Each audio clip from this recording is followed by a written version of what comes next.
So what you were proposing was based on the Unix operating system, on microprocessing technology, Yes. on seeing telecommunications purely as another application along with all of the other types of applications, Exactly right. which had that insight had been given to you basically by the structure of Unix itself, which you'd understood by programming it in C.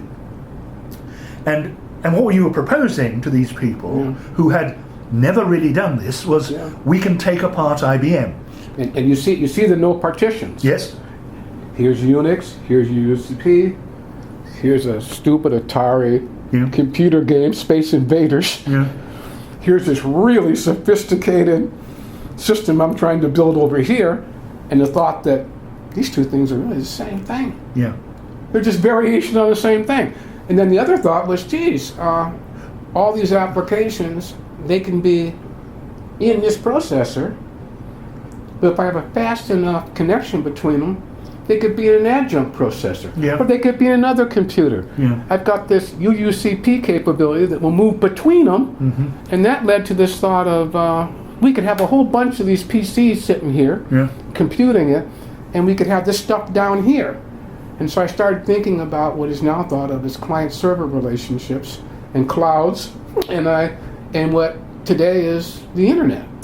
That must have terrified some of the AT&T people because it was going to go against IBM. And until then, IBM was in computing and data processing, as it was called, and AT&T was in telecommunications, and they had just looked at each other over the fence and said, don't come into my patch and we won't come into yours. Yeah. Totally, they were totally intimidated because they thought the IBM people were smarter, more sophisticated, had more technical capability than they did. And that's why they kept hiring these people from IBM to come in and help them. They were totally intimidated by that.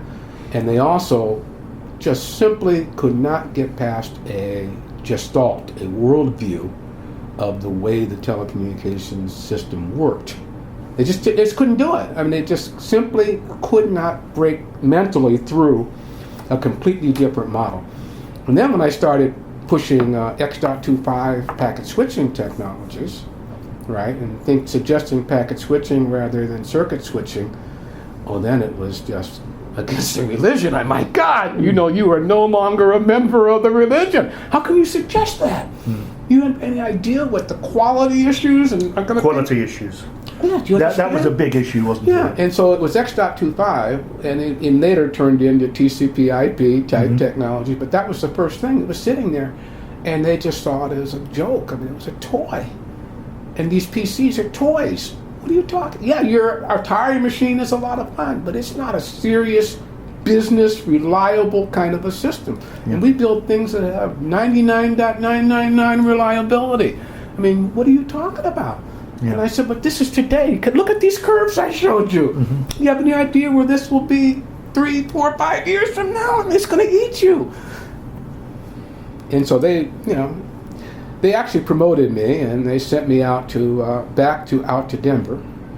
And I went back out there, I think it was probably 1980, and they put me in charge of the Advanced Premises Switching Systems group, which later became part of Lucent,